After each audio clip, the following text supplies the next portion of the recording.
BEd college मनसा छापर कुशीनगर के छात्रों का स्वागत है। आप पिछले टर्म पे समुदाय का अध्ययन किया था। आज आप लोग 12वीं कक्षा में दूसरा चैप्टर या अध्याय है जननांकी, उसके बारे में आप लोग अध्ययन करेंगे। तो जननांकी के अध्ययन के अंतर्गत में आप लोगों को पहले इसकी भूमिका बताते हैं, उसके बाद से उसका अर्थ क्या है, उसकी परिभाषा क्या है, इन सब सारी चीजों के अध्ययन प्रारंभ होगा। आप देख रहे हैं कि भारतीय समाज में भौगोलिक, धार्मिक, भाषाई, सांस्कृतिक तथा प्रजाति भिन्नता होने के साथ ही जनसंख्या के दृष्टिकोण से भी इसकी प्रकृति विश्व के अन्य देशों के अनुसार भिन्न है। बच्चों आप ये भी देखेंगे कि जननांकिकी के द्वारा सामाजिक व्यवस्था, सामाजिक संरचना, सांस्कृतिक व्यवस्था भी प्रभावित होती है।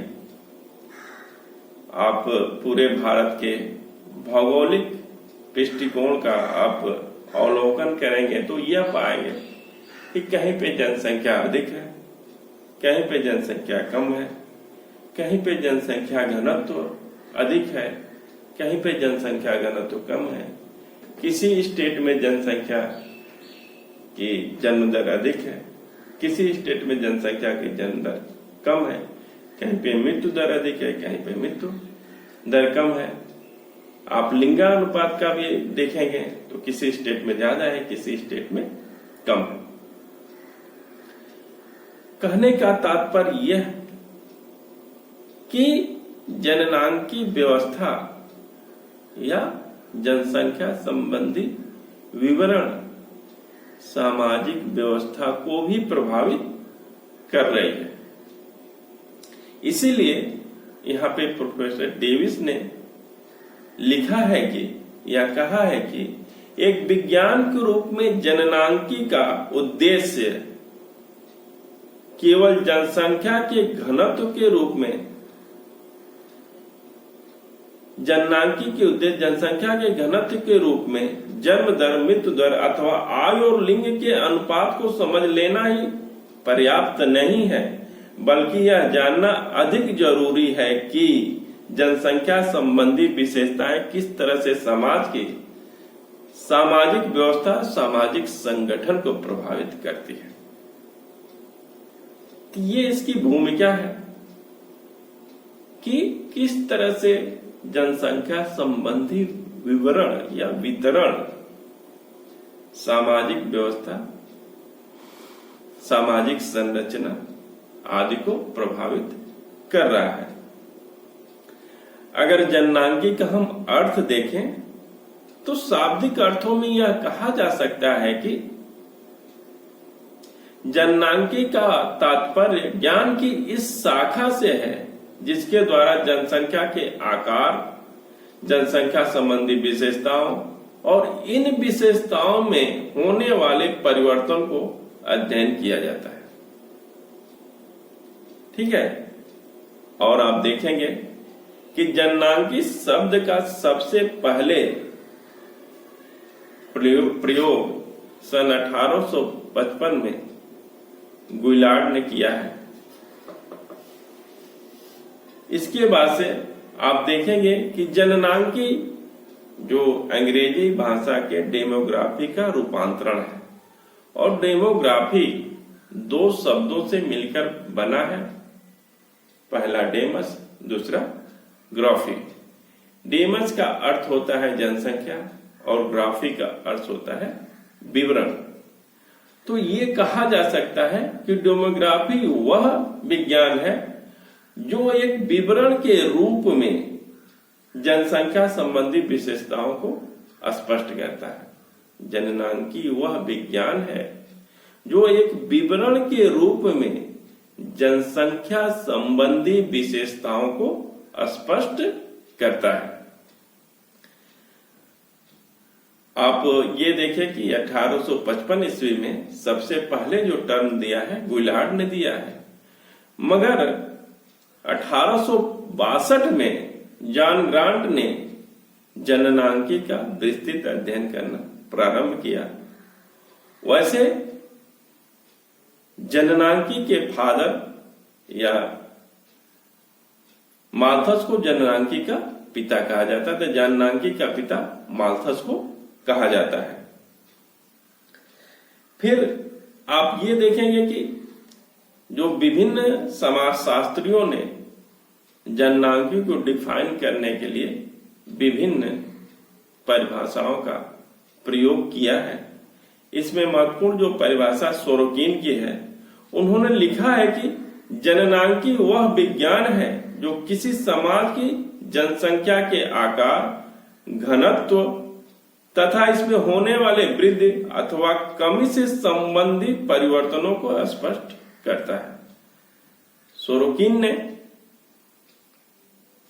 समाज की जनसंख्या के आकार, उसका घनत्व कैसा है, उसका आकार कैसा है, उसमें वृद्धि या कमी संबंधी परिवर्तनों के रूप में परिभाषित किया है।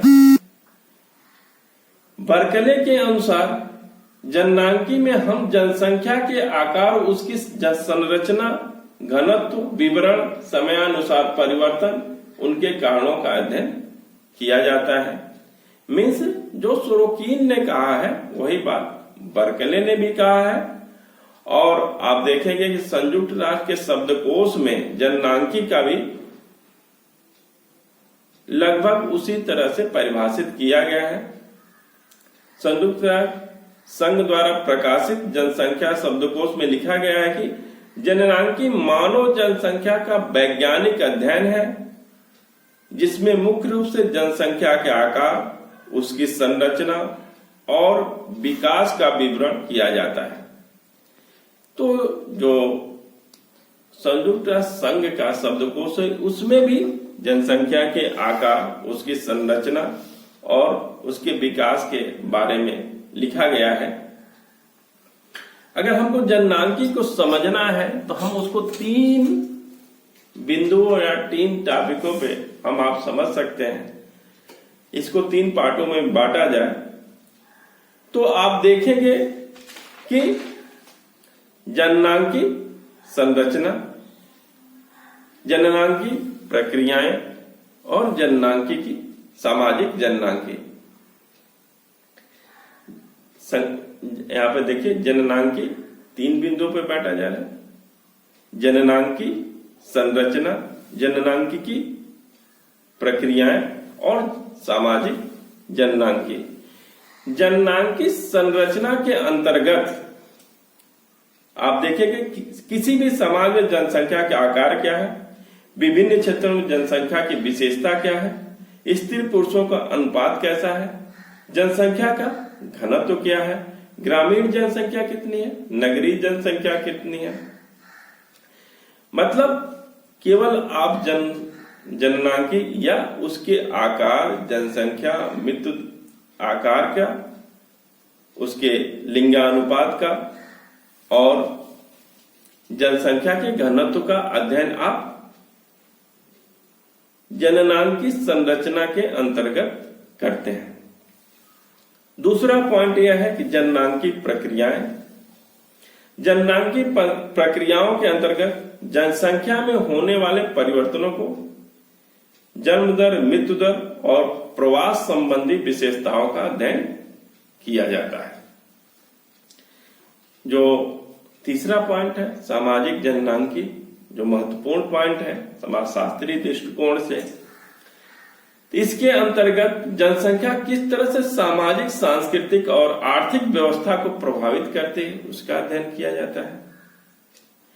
इसी के अंतर्गत आप उदाहरण के रूप में देख सकते हैं कि हमारे मूल्य को, विश्वास को, हमारे प्रथाओं को, हमारे शिक्षा व्यवस्था को, हमारे विवाह को, हमारे परिवार को, हमारे नातेदारी को, हमारे सामाजिककरण को भी किस तरह से ये जनसंख्या प्रभावित करती है वो सामाजिक जननांकी के अंतर्गत हम अध्ययन करते हैं।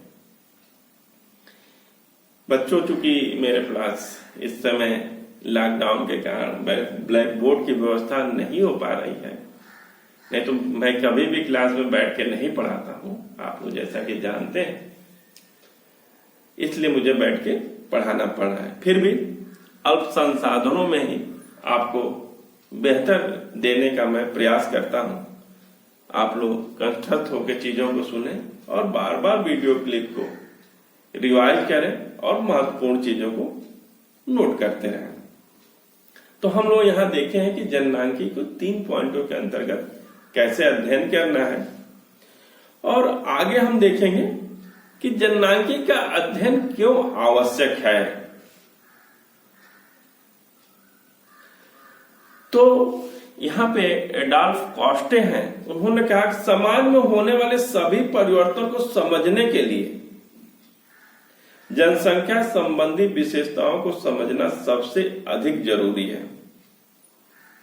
ठीक है, एडॉल्फ कोस्टे ने कहा कि समाज में जो भी परिवर्तन हो रहा है तो उसको अगर आपको समझना है तो आपको जनसंख्या संबंधी विशेषताओं या जनसंख्या के विवरणों को समझना अति आवश्यक है। अगर आप देखेंगे उदाहरण के रूप में कि आधुनिक परिवारों में छोटे परिवार में रह रहे हैं लोग, तो छोटे परिवार में रहेंगे इसका मतलब कि जन्म दर की रेट कम हो जाएगी। ऐसे हम महत्वपूर्ण बिंदुओं के तहत इसका अध्ययन क्यों किया जाता है उसकी चर्चा मैं कर रहा हूं, ध्यानपूर्वक आप सुने। वर्तमान युग नियोजन का युग है।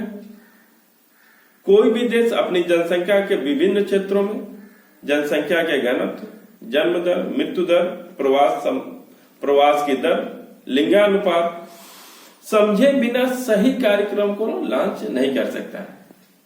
कोई, क्योंकि आज का जो 21वीं शताब्दी का जो देश है, तो कोई भी नीति या योजना लागू करने के पीछे वहां की जनसंख्या को विवरण या वितरण को समझना पड़ेगा, तभी वहां लॉन्च या कोई भी योजना बनाई जा सके, तभी वो सार्थक हो पाएगी। किसी भी समाज के सामाजिक आर्थिक विकास का केंद्र जनसंख्या होती है। इसी के आधार पर हम अपने साधनों का सही मूल्यांकन करते हैं। केवल जनसंख्या के आकार और घनत्व को ही महत्व नहीं दिया जाता है, बल्कि जीवन स्तर को भी महत्व दिया जाता है कि आपकी लाइफ स्टाइल किस प्रकार की है, तो ये प्रभावित होता है। इसको भी जानने के लिए जनसंख्या का वितरण बहुत जरूरी है। फिर किसी भी सामाजिक व्यवस्था में उद्योगों व्यवसायों में लोग कितने लोग लगे हुए हैं ये जानना भी जरूरी है। आधुनिकीकरण की परिभाषा के लिए आधुनिकीकरण में कितने लोग लगे हैं, हम किस क्षेत्र में हैं आज की स्थिति में, इसको भी हम जनसंख्या संबंधी विवरण से ही जान पाते हैं। और अगला पॉइंट आप देखेंगे कि सभी समाजों में रोजगार मनुष्य की मौलिक आवश्यकता है। जनसंख्या संबंधी विशेषताओं को जानने के बाद भी रोजगार के अवसर को बढ़ाया जा सकता है। जनसंख्या क्या आवश्यकता है, इसी के आधार पर हम रोजगार को भी बढ़ा सकते हैं। अगला पॉइंट आप देखेंगे तो जननांकी के अध्ययन के लिए जरूरी है कि जनसंख्या में होने वाली वृद्धि के आधार पर हम भविष्य में जनसंख्या का अनुपात क्या होगा इसका अनुमान लगा सकते हैं और उसको नियोजन करने के उपाय सोच सकते हैं। इसी तरह से आप देख सकते हैं आगे, किसी भी समाज में जब जनसंख्या का घनत्व, जन्म दर, मृत्यु दर, किसी भी समाज में जनसंख्या का घनत्व, जन्म दर, मृत्यु दर तथा प्रवास संबंधी विशेषताओं में परिवर्तन होता है, तब सामाजिक संगठन में भी परिवर्तन होता है। और इस प्रकार अधिक संगठित बनाने के लिए जनसंख्या विशेषताओं को समझना जरूरी है, क्योंकि कहीं की भी जब जन्म दर, मृत्यु दर जनसंख्या के आकार या जनसंख्या की संरचना में परिवर्तन होगा तो वहां की सामाजिक व्यवस्था बदलेगी। उस बदलाव को सामाजिक दृष्टिकोण से सोचते हुए किस ओर लेके जाए, ये नियोजन के द्वारा ही संभव हो पाएगा। परिवर्तन सभी समाजों की विशेषता है। सामाजिक परिवर्तन अनेक कारणों से भी हो सकता है, लेकिन इन कारणों का जनसंख्या का महत्वपूर्ण रोल होता है। यहाँ पे डेविस महोदय ने कहा है कि विभिन्न समाजों, सामाजिक संस्थाओं, व्यक्तियों के व्यवहारों और सामाजिक दशाओं को जनसंख्या संबंधी विशेषताएं बहुत प्रभावित करती हैं। भारतीय समाज में आज बेरोजगारी, निर्धनता, बढ़ते हुए अपराध, संयुक्त परिवारों का विघटन, नगरीकरण में वृद्धि तथा सामुदायिक जीवन से संबंधित समस्याएं तेजी से बढ़ रही हैं, जो जनसंख्या का ही परिणाम है। डेविस महोदय ने कहा है कि आज भारतीय समाज में जो बेरोजगारी, निर्धनता, नगरीकरण की समस्याएं, पारिवारिक जीवन में विघटन या जन्म दर, मृत्यु दर में किस तरह से अंतर हो रहा है, इसका सबसे महत्वपूर्ण कारण जो है वो जनसंख्या का विवरण ही है, वितरण ही है।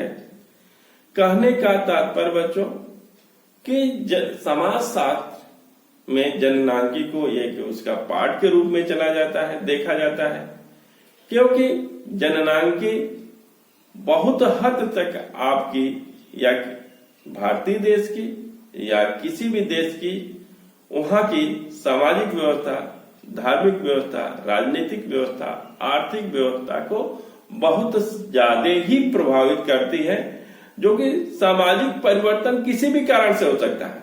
बाकी जनसंख्या बहुत ज्यादा ही प्रभावित करती है। तो आज यहीं तक पढ़ते हैं।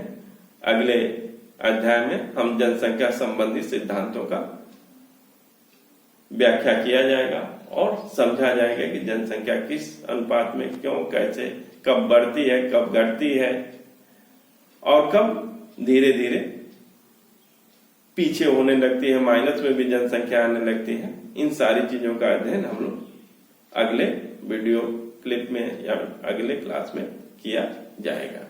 धन्यवाद।